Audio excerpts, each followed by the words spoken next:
Hoje nós teremos o segundo dia do livro Uma Vida com Propósito. E nesse livro, o dia 2, ele está dividido de 1 a 40, né? Você não é um acidente. Então, você pode ter o PDF, que eu vou deixar o link aqui abaixo, ou você pode adquirir, que eu também vou deixar o link aqui abaixo. E você faz no seu tempo, mas você pode ir ouvindo e trazendo discernimento. Qual que é a perspectiva de você que está aqui nesse clube do livro? É você ouvir e você trazer discernimento para a tua vida. Não é sobre julgamento, não é sobre críticas, não, é você aprender, porque nós estamos nesse mundo para aprender e fazer diferente. Então aqui diz, você não é um acidente. E aí você vai ser convidado a abrir a sua Bíblia em Isaías 44, 2, que diz assim, eu sou o seu Criador, você está sob meus cuidados mesmo antes de nascer. Então, eu quero que você reflita. Quantas vezes você já se sentiu fora do lugar? Quantas vezes você já disse por que que eu nasci? Ei, eu vou tocar pessoas hoje. Por que você nasceu? Você tem essa pergunta dentro de você. Eu tenho certeza, porque eu fazia essa pergunta. Por que que eu estou aqui? O que que eu estou fazendo nesse mundo se não era, se para minha cabeça eu tinha que procriar? Se Deus não permitiu que eu fosse mãe de filhos, né? Não os filhos da nutrição, mas os filhos mesmo. O que que eu estou fazendo aqui?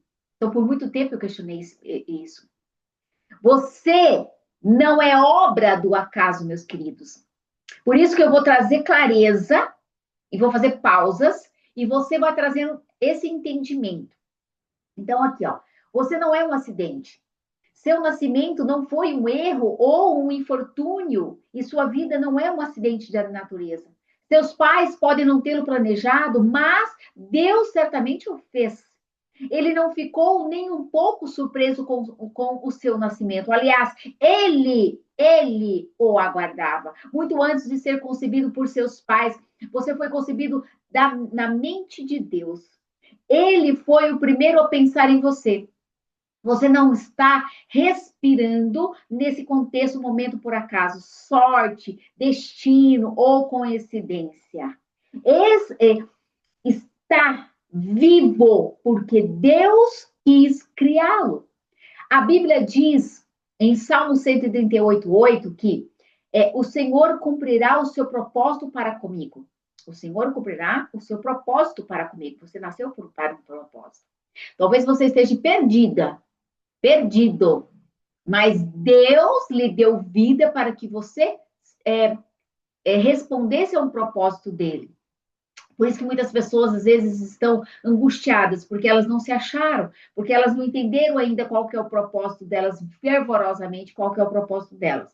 Então, ele determinou cada pequeno detalhe no nosso corpo. Ele deliberadamente escolheu o seu biotipo, a cor de pele, o cabelo e todas as outras características. Ele fez o seu corpo sob medida, exatamente do jeito que queria. Também determinou os talentos naturais que você possuiria e deu-lhe uma personalidade singular. A Bíblia diz: Tu me conheces por dentro e por fora. Conheces cada osso do meu corpo, sabes exatamente como fui feita, aos poucos, como fui esculpido, do nada até ser alguma coisa. Como um livro aberto, tu me vistes crescer dentro e a concepção até o nascimento. Todos os castigos da minha vida foram exibidos diante de ti. Por isso que eu digo, gente, por isso que eu digo muito, que tem pessoas que se sentem rejeitadas. Ah, eu não fui aceita pelos meus pais. Ah, meus pais não ficaram comigo. Ah, eu sou adotada.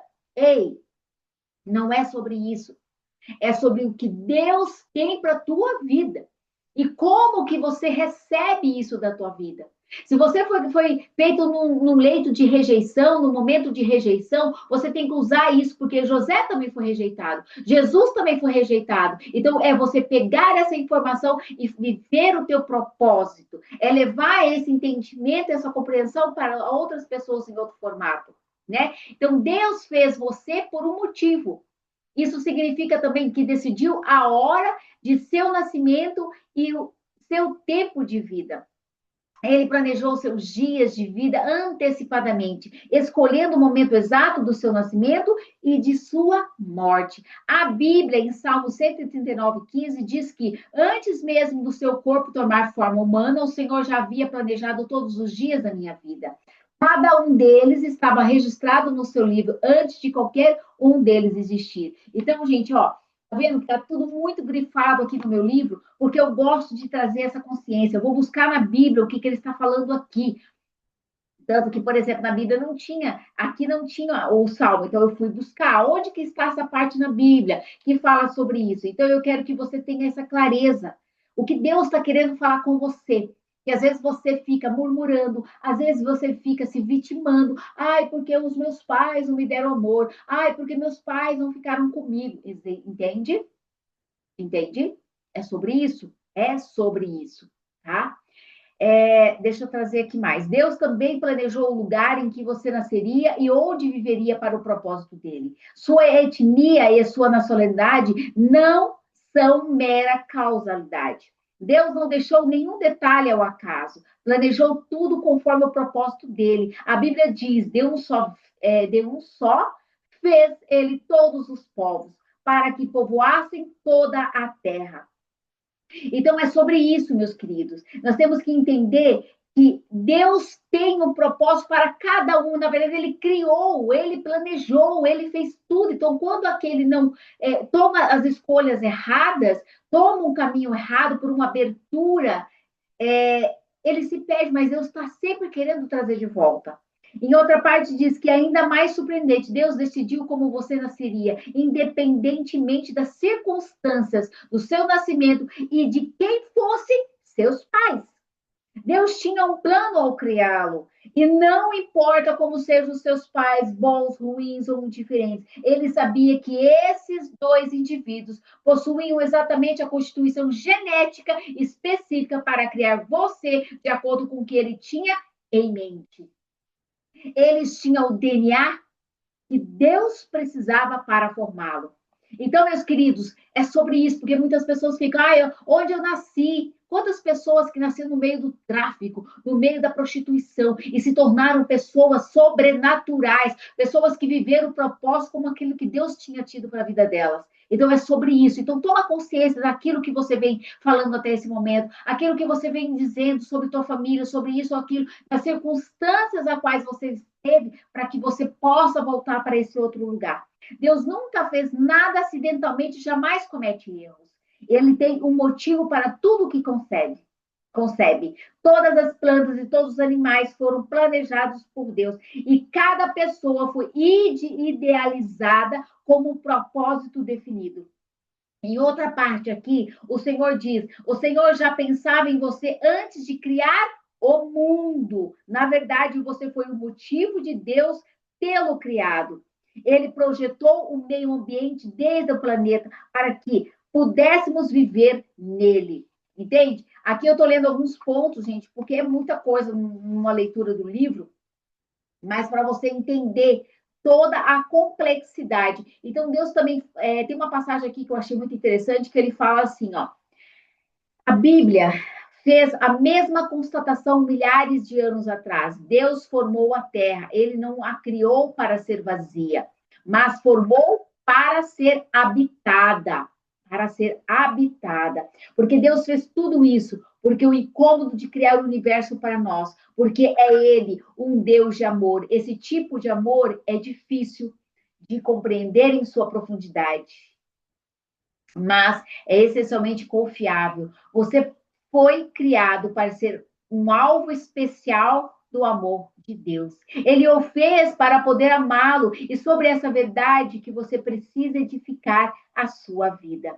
A Bíblia diz que Deus é amor. Ele não diz que Deus tem amor. Ele é amor. Amor é a essência do caráter do Pai.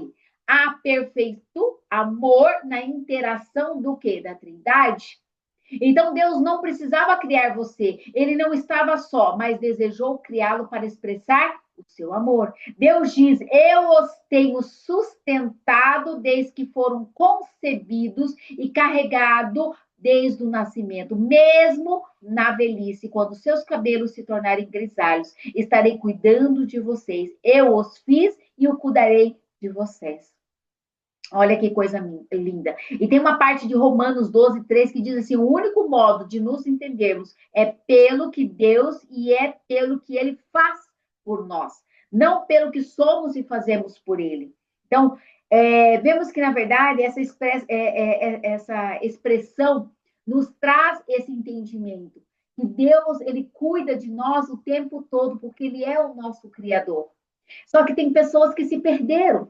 Então, meus queridos, qual é a reflexão que eu posso trazer de tudo isso? Não importa como foi a sua concepção. Se planejada, se inesperada, se um lar estruturado ou meio do caos, os olhos humanos, como que foi? Porém, quando nós falamos que foi um acidente, né? Quantas pessoas que estão aqui me ouvindo, foi um acidente, mas aos olhos de Deus, você já estava sendo sonhado, desejado, planejado. Antes de qualquer erro dos seus pais, antes de qualquer escolha sua, antes mesmo de você dar o primeiro respiro, Deus já havia escrito a sua história no livro da vida. Olha, amém? Meus queridos, a resposta desse livro é: você não é fruto do acaso. Você é um propósito de Deus eterno. Então, eu quero que você preste bastante atenção nessa reflexão desse livro hoje, que ele nos diz que qual que é a meditação para esse livro? Sei que Deus me criou de forma singular, que áreas da minha personalidade, formação, aparência física, tenho tido dificuldade de aceitar. Ei, qual é a coisa em você que você não aceita, que você não gosta, que você não permite? Na aparência física, na personalidade, no jeito de ser? Qual é aquilo que você não se sente? Tem pessoas que falam assim: meu Deus, eu odeio minha altura, eu não gosto de ser baixinha, eu não gosto de ser alta. Eu não gosto do meu cabelo, eu não gosto do meu nariz, eu não gosto da minha boca, eu não gosto dos meus olhos, eu não gosto. Qual é a parte em você que Deus criou nesse formato que você não gosta? Eu digo que a sua vida não começou no ventre, ele começou no coração de Deus. Então eu quero deixar essa mensagem para você. O que você vem murmurando, falando sobre você mesmo? Que diante desse olhar de Deus, afirmando que você não foi um acidente, que tudo aquilo que você fala de você, por todas as coisas que você está passando na sua vida, que você murmura, que você reclama, que você não entrega como algo que é uma jornada de deserto que talvez você precisa passar para que você possa ser capacitado pelo Senhor, no olhar que Ele tem para a tua vida. Porque muitas vezes, meus queridos, nós temos que chegar num lugar que se nós não tivermos essa atenção de Deus nos capacitando, nos ensinando, como que nós vamos chegar no lugar que Ele quer nos colocar?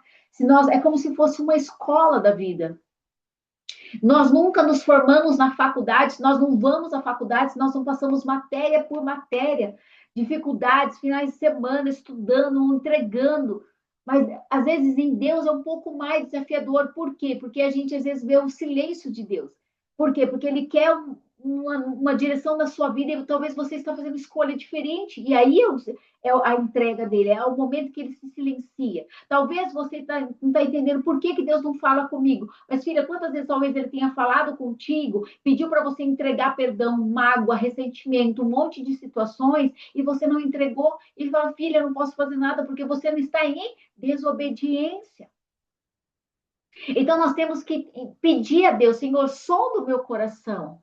Aqui tem muitas partes do Salmo 139, e talvez seja o momento de você parar nesse Salmo 139 e falar: Senhor, som do meu coração, o que ainda está em mim que eu não estou percebendo, e eu estou patinando em uma situação que não sai do lugar por não ter a consciência de desobediência, porque às vezes a gente não tem consciência. E eu vou falar na jornada sobre a minha vida o quanto eu não sabia que eu estava em desobediência a Deus. Eu não sabia, não tinha essa consciência por falta de conhecimento. E quando eu fui começar a estudar muito, eu comecei a entender muitas coisas que eu estava fazendo, que eu achava que era certo aos olhos do Senhor. E não era. E Deus foi me mostrando. E Deus foi me mostrando. E conforme Ele foi me mostrando, eu fui deixando para trás. Então, eu vou deixar essa mensagem para você. O que que talvez você precisa entregar a Deus? O que que você precisa consagrar a Deus? Falar, Senhor, eu estou aqui. Som no meu coração. Qual é a parte do ego que eu preciso trabalhar? A parte do orgulho que eu preciso trabalhar? Nós precisamos entregar isso. Nós somos sim, nós temos que trabalhar o nosso ego, nós trabalhamos o nosso orgulho. E eu peço a Deus todos os dias na minha oração, Senhor, trabalhe no meu ego, trabalhe no meu orgulho, me sonda. O que é a parte em mim que eu preciso limpar, que eu preciso realmente ver, desvenda nos meus olhos, Pai, aquilo que não te agrada. Porque Satanás é isso que ele quer. Ele quer nos cegar, ele quer nos manipular. Ele quer massagear o nosso ego para que a gente ache que a gente está fazendo tudo certo. Mas enquanto você não ir lá, se entregar, se humilhar ao Senhor, falar assim, Pai, som do meu coração. Quantas vezes eu fiz jejum de madrugada, 3 horas da manhã, falando, Senhor, som do meu coração. Eu entrego o meu orgulho, mas existe mais coisa aqui que eu não estou conseguindo ver. E é só ti para me mostrar. Então, meus queridos, se você está chegando até aqui e está achando que é simples, não é. Não é tão simples. A gente precisa se humilhar ao Senhor e pedir ajuda e pedir, Pai, eu não sei fazer, me ajuda. Assim como você que tem um filho grande, você não teve que ensinar o teu filho no caminho. Deus está nos ensinando. Deus quer nos capacitar, nos lapidar, nos levar a ser fortes para tudo aquilo que Ele tem para nós. Que nós temos que ser fortes para suportar tudo aquilo que nós vamos passar. Amém? Vamos para a nossa próxima aula.